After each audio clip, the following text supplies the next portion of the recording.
Hello डीएवियंस, चलिए social science के chapter number 18 को पूरा रिवाइज करते हैं। ये एक शॉर्ट वीडियो है जिसमें कि कम समय में हम लोग चैप्टर के हर टॉपिक को डिस्कस कर लेंगे, जिससे बोर्ड्स एग्जाम के प्रिपरेशन में आपकी काफ़ी हेल्प होगी। इस चैप्टर के सारे इंपॉर्टेंट क्वेश्चन आंसर आपको इस वाले बुक में मिल जाएंगे। आप इस बुक को परचेज कर लीजिएगा।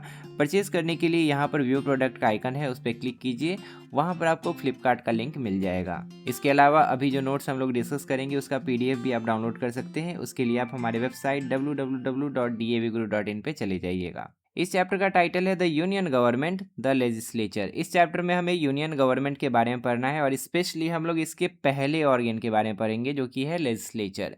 यूनियन गवर्नमेंट के 3 ऑर्गन्स है। चैप्टर 18 में हम लोग लेजिस्लेचर के बारे में पढ़ रहे हैं, ये पहला ऑर्गन। चैप्टर 19 में एग्जीक्यूटिव के बारे में पढ़ेंगे, ये दूसरा ऑर्गन। और चैप्टर 20 में हम लोग जुडिशरी के बारे में पढ़ेंगे और ये तीसरा ऑर्गन होगा। इंट्रोडक्शन पार्ट में हमें बताया गया है कि यूनियन गवर्नमेंट होता क्या है। यूनियन गवर्नमेंट को नेशनल या सेंट्रल गवर्नमेंट भी कहते हैं और ये देश की सबसे टॉप मोस्ट लेवल की गवर्नमेंट होती है। हमारे देश में सबसे ऊपर जो गवर्नमेंट काम करती है, जो कि पूरे देश को एक तरह से चलाती है, उसको हम लोग यूनियन गवर्नमेंट या सेंट्रल गवर्नमेंट या नेशनल गवर्नमेंट कहते हैं। हमारे देश में federal form of government follow किया जाता है, यानी कि हमारे देश की जो सरकार की पावर है वो अलग अलग लेवल्स पे बटी हुई है। एक सेंट्रल पावर भी है, साथ ही साथ उस सेंट्रल पावर के नीचे स्टेट्स भी हैं और उसके नीचे लोकल गवर्नमेंट्स भी है। वही यहाँ पे बताया गया है कि हमारे देश में अलग अलग लेवल्स पे गवर्नमेंट काम करती है। नेशनल गवर्नमेंट भी है जो कि सेंट्रल लेवल पे काम करती है, उसके नीचे स्टेट गवर्नमेंट्स और उसके नीचे ग्रास रूट गवर्नमेंट्स, जिसको लोकल बॉडीज़ भी कह सकते हैं। यूनियन गवर्नमेंट के 3 ऑर्गन्स होते हैं, अभी जस्ट हम बताए थे। पहला है लेजिस्लेचर, जिसको पार्लियामेंट कहते हैं। पार्लियामेंट के 2 हाउसेस होते हैं, लोकसभा और Rajya Sabha.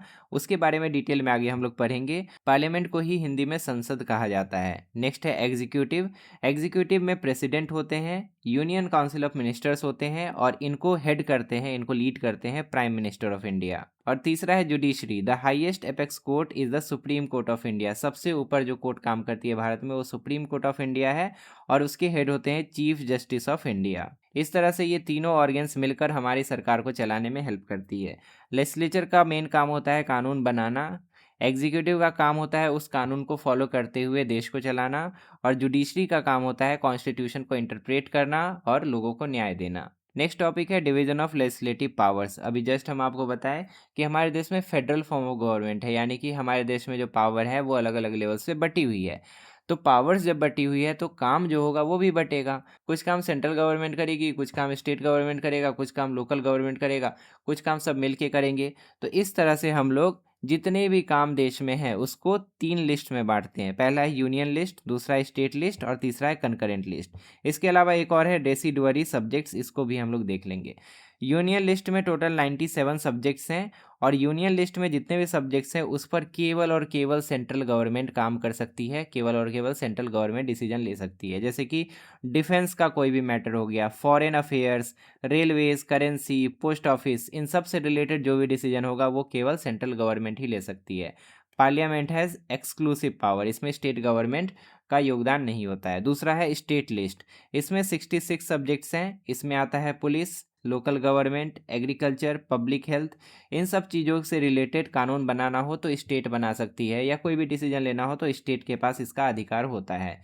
State legislature parliament can intervene in certain cases. अब देखिए यहाँ पे इसका अधिकार स्टेट लेजिस्लेचर के पास होता है, लेकिन कभी कभी पार्लियामेंट भी इस पर इंटरवीन कर सकती है, क्योंकि अल्टीमेटली तो स्टेट सेंटर के अंदर रहकर ही काम करती है ना। तीसरा है कनकरेंट लिस्ट। कनकरेंट लिस्ट में ऐसे सब्जेक्ट्स आते हैं जिस पर दोनों काम कर सकते हैं, दोनों साथ में मिलकर डिसीजन ले सकते हैं। जैसे कि मैरिज डिवोर्स से रिलेटेड कोई भी डिसीजन लेना हो, कोई भी केस हो गया। उसके बाद labour welfare, drugs and medicine, इन सब से रिलेटेड कोई भी कानून बनेगा तो सेंटर भी उसमें इंटरवीन कर सकता है और स्टेट भी। Both parliament and state legislatures central law prevails in the conflict. यहाँ पे बताया गया है कि दोनों इसमें इन्वॉल्व हो सकते हैं, लेकिन अगर दोनों में किसी तरह का कॉन्फ्लिक्ट हो गया तो सेंट्रल लॉ ही प्रिवेल करेगा, यानी कि सेंटर की बात ही मानी जाएगी।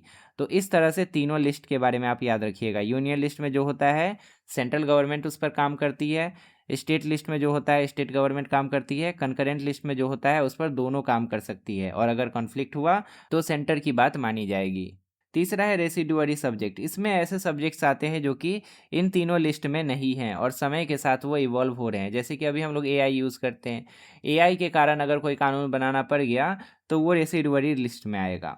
Subjects not mentioned in any list, example computer software, e commerce fall under the jurisdiction of the parliament. और रेसिडुअरी सब्जेक्ट्स में जो भी मैटर्स आएंगे उस पर पार्लियामेंट डिसीजन लेगा, यानी कि एक तरह से सेंट्रल गवर्नमेंट ही उस पर डिसीजन लेगी। नेक्स्ट टॉपिक है the union legislature. Union legislature central level पे काम करती है, वो पूरे देश के लिए होती है। और यूनियन लेजिस्लेचर का पार्ट क्या क्या है, तो हमारा पार्लियामेंट उसका पार्ट है। The parliament is the legislative organ of the union government. It consist of president of India and 2 houses. हमारी यूनियन लेजिस्लेचर में हमारे राष्ट्रपति आते हैं और पार्लियामेंट के दोनों हाउसेस आते हैं, जिसमें कि एक है लोकसभा और दूसरा है राज्यसभा। लोकसभा को द हाउस ऑफ पीपल भी कहा जाता है या लोअर हाउस भी कहा जाता है, इसके नाम में ही है लोकसभा, यानी कि लोगों का सभा। लोकसभा के मेंबर को मेंबर ऑफ पार्लियामेंट कहा जाता है, member of parliament of Lok Sabha. और उनको डायरेक्टली हम लोग इलेक्ट करके भेजते हैं, मतलब हमारा वोट डायरेक्टली उन्हें जाता है। राज्यसभा को द काउंसिल ऑफ स्टेट्स भी कहा जाता है या अपर हाउस भी कहा जाता है। इसके जो मेंबर्स होते हैं उनको डायरेक्टली हम लोग वोट नहीं देते हैं। हम लोग पहले अपने एमपी नहीं, हम लोग एमएलए और एमएलसी को चुनते हैं, मेंबर ऑफ लेजिस्लेटिव असेंबली और member of legislative council. MLA और एमएलसी को हम लोग चुनते हैं और ये एमएलए और एमएलसी जाकर राज्यसभा के मेंबर को चुनते हैं। राज्यसभा एक तरह से लोकसभा पर निगरानी रखने का काम करता है, उसको चेक में रखने का काम करता है कि कहीं किसी भी तरह का गलती ना हो जाए। कोई भी बिल लोकसभा और राज्यसभा दोनों से जब पास करता है तब जाकर वो कानून बनता है। नेक्स्ट है यूनिवर्सल एडल्ट फ्रेंचाइज। ये क्या होता है, ऑल सिटीजन्स एज्ड 18 और older have right to vote for their representative. जितने भी भारत के नागरिक हैं जिनका उम्र 18 और उससे अधिक है, उनके पास राइट टू वोट है और वो अपना रिप्रेजेंटेटिव चुन सकते हैं। अब चलिए लोकसभा के बारे में सारे इंपॉर्टेंट पॉइंट्स देख लेते हैं, फिर राज्यसभा के बारे में देख लेंगे। लोकसभा का स्ट्रेंथ होता है 550 मेंबर्स, मैक्सिमम 550 मेंबर्स हमारे लोकसभा में हो सकते हैं। 530 अलग अलग स्टेट से आते हैं, जो बड़ा स्टेट होता है उससे ज़्यादा लोकसभा के मेंबर्स आते हैं, जो छोटा स्टेट होता है उससे कम मेंबर्स आते हैं। और 20 मेंबर्स जो हैं अलग अलग यूनियन टेरेटरीज से आते हैं। अगेन जो बड़ा यूटी है उससे ज़्यादा मेंबर आते हैं, जो छोटा यूटी है उससे कम मेंबर आते हैं। इलेक्शन कैसे होता है, बेस्ड ऑन सीक्रेट बैलेट, यानी कि कौन किसको वोट दिया ये पूरी तरह से सीक्रेट रहता है। जिस कैंडिडेट का सबसे ज़्यादा वोट होता है एक कॉन्स्टिट्यूंसी में उसी को विनर माना जाता है। The president can nominate 2 members of Anglo Indian community if they are under represented. अगर एंग्लो इंडियन कम्युनिटी से कोई जीत कर नहीं आया है तो 2 मेंबर्स को नॉमिनेट किया जा सकता है प्रेसिडेंट के द्वारा। एंग्लो इंडियंस किसको कहते हैं, तो वो लोग जो कि अंग्रेज़ थे मेनली, लेकिन भारत में रहकर भारत में ही विवाह कर लिए और भारत में ही रह गए, उनको एंग्लो इंडियन कहते हैं। तो उनका भी रिप्रेजेंटेशन के लिए व्यवस्था किया गया है। अब शायद इसको हटा दिया गया है। अगर आपके नए वाले बुक में इसके बारे में चर्चा नहीं की गई है तो आप ये वाले पॉइंट को इग्नोर कर दीजिएगा। लोकसभा में रिजर्वेशन का भी प्रावधान है। Seats are reserve for SC/ST categories to assist weaker sections though the electorate remain join. SC/ST के लिए रिजर्वेशन की व्यवस्था की गई है, लेकिन ज्वाइंट इलेक्टोरेट का सिस्टम है, यानी कि ऐसा नहीं है कि SC/ST के लिए रिजर्वेशन है तो उनको केवल SC/ST के लोग ही वोट देंगे। नहीं, उनको सारे लोग वोट दे सकते हैं। लोकसभा का मेंबर बनने के लिए कुछ सर्टेन क्वालिफिकेशन होना चाहिए। सबसे पहले तो भारत का नागरिक होना जरूरी है, मिनिमम 25 साल उम्र होना जरूरी है, वोटर लिस्ट में नाम होना चाहिए और कोई भी गवर्नमेंट सर्वेंट नहीं होना चाहिए, यानी कि किसी तरह का सरकारी नौकरी उनके पास नहीं होना चाहिए, तभी आप लोकसभा का मेंबर बन सकते हो। टेन्योर होता है 5 साल का। 5 साल के बाद एक लोकसभा का मेंबर रिटायर कर जाता है। The president can dissolve it earlier on the prime ministers recommendation. हाँ, लोकसभा का टेन्योर 5 साल का होता है, लेकिन अगर किसी भी कारण से प्राइम मिनिस्टर रिकमेंड करते हैं प्रेसिडेंट को तो लोकसभा को पहले भी डिसॉल्व किया जा सकता है और उसके बाद फिर से इलेक्शन करवाना पड़ेगा 5 साल से पहले ही।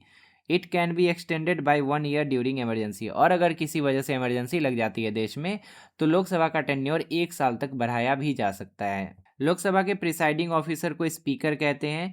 जो भी लोकसभा में मीटिंग होती है इसको यही लीड करते हैं, और अगर स्पीकर अब्सेंट रहते हैं तो डिप्टी स्पीकर उनका काम करते हैं। अब चलिए राज्यसभा के बारे में पढ़ लेते हैं। राज्यसभा का मैक्सिमम स्ट्रेंथ है 250 मेंबर्स। इसमें से 238 मेंबर्स इलेक्ट होकर आते हैं by state legislative assembly. State level की जो असेंबली होती है जहाँ पे एमएलए लोग बैठते हैं, वो लोग 238 मेंबर्स को चुनकर भेजते हैं। और ये किसी एक स्टेट से नहीं आते हैं, ये हर स्टेट से आते हैं, भारत के हर राज्यों से आते हैं। और जो 12 बच गए ना, ये 12 नॉमिनेट किए जाते हैं by the president of India. ये नॉमिनेटेड मेंबर्स कोई आम लोग नहीं होते हैं, ये किसी न किसी फील्ड में फेमस होते हैं, चाहे वो आर्ट का फील्ड हो, साइंस का फील्ड हो, स्पोर्ट्स का फील्ड हो, किसी न किसी फील्ड के जो फेमस पर्सनैलिटीज़ होते हैं उन्हीं को हमारे प्रेसिडेंट नॉमिनेट करते हैं as the member of Rajya Sabha. तो इस तरह से टोटल 250 मेंबर्स मैक्सिमम हमारे राज्यसभा में सर्व कर सकते हैं। इनका भी कुछ मिनिमम क्वालिफिकेशन है जो कि इनके पास होना चाहिए। भारत का सिटीजन होना चाहिए, एटलीस्ट 30 साल का होना चाहिए, और इसके अलावा वो सब जो कंडीशन था कि कोई सरकारी जॉब में नहीं होना चाहिए, वोटर लिस्ट में नाम होना चाहिए, वो सब तो है ही। टेन्योर वाला सिस्टम यहाँ पे थोड़ा सा अलग है।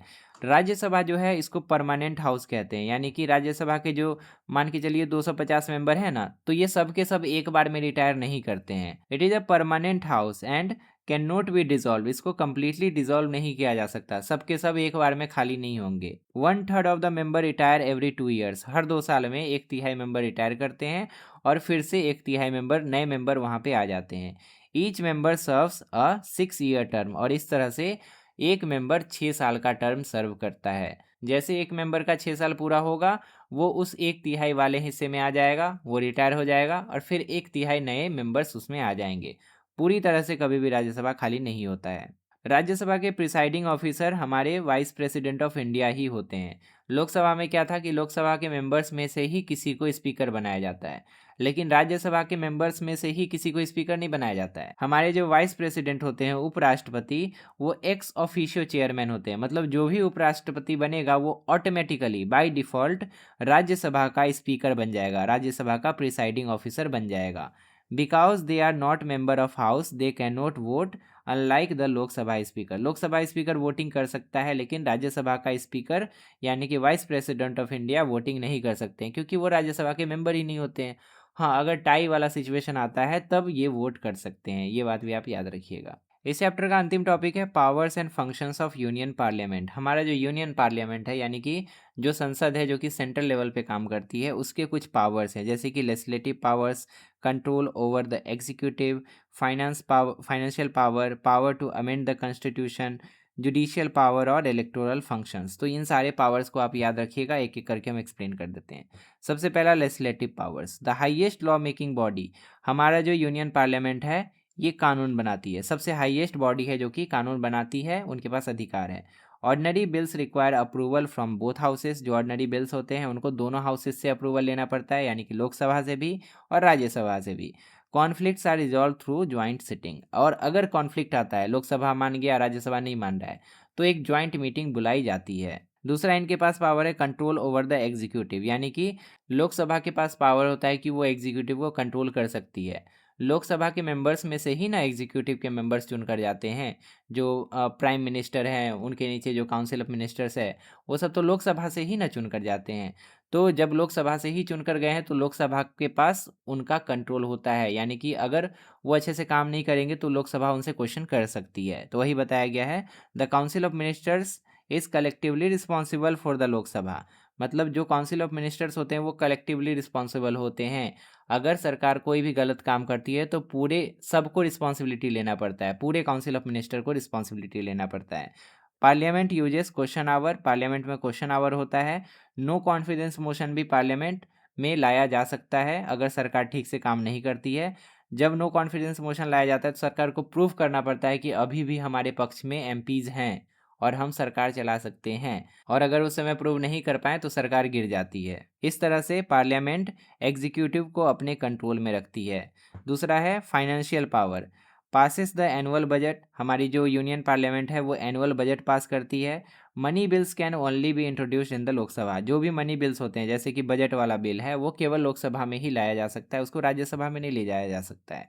नेक्स्ट है power to amend the constitution. Lok Sabha हमारा जो यूनियन पार्लियामेंट है इसके पास पावर है कि वो हमारे संविधान में बदलाव कर सकता है, अमेंडमेंट कर सकता है। पार्लियामेंट के दोनों हाउस, उनके पास बराबर पावर है रिगार्डिंग दिस अमेंडमेंट।